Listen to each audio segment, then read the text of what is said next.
Hedonism to me is a masterful ability to utilize my senses, take in the experiences of life at a whole other level, and to feel them, to embody them, to bring them from just that surface, superficial experience down into the core of my being.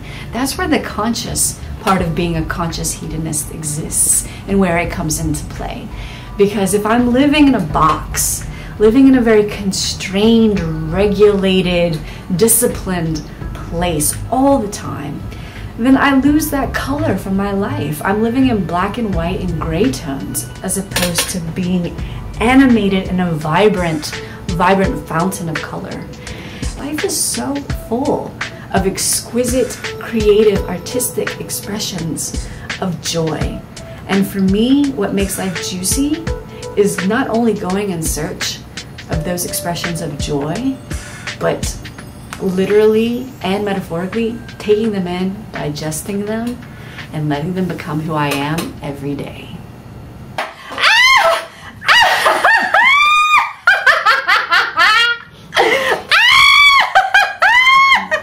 Well, the person that I was most in love with, or at least experienced the deepest, darkest, most exuberant feelings with,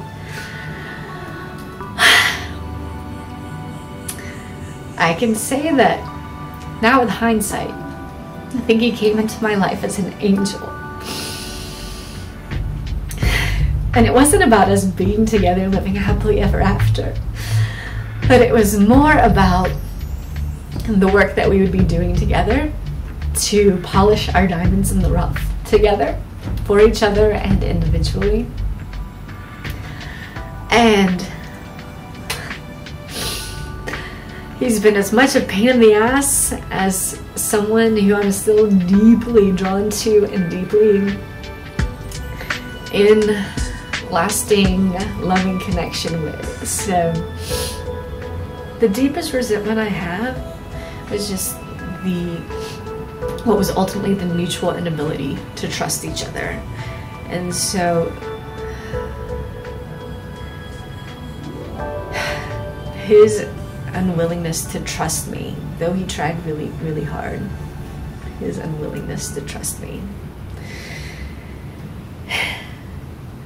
I feel like the really raw emotional part has passed, that cloud has moved. You would make up tons of stories about what you thought I was doing, what you were imagining that I was doing, but it was all fucking bullshit. It was in your head, and it was what created the barriers between us over and over and over again.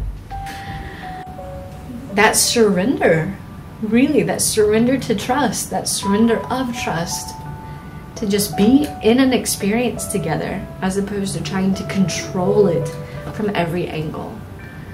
Because ultimately I suffocated and he suffocated, and we both wilted, and our collective energy, our relationship wilted many, many times because of it. More than anything, I wish that he would study the realm of sacred sexual healing and really develop his innate Daka qualities, his innate, very natural sexual healer qualities. It will be exquisite. It will be exquisite for that joy in him to be unleashed for others' benefits, for the planet's benefit. Because ultimately, all relationships are about, and need to be about, healing and helping each other to heal. When we remember that, when we start relationships from that place, there's so much more beauty and love and light that will be on this planet. And so I'm excited as we bring more consciousness, collectively, all of us, bring more consciousness into our relationships, what will take place on planet Earth. And I'm committed to helping that process happen.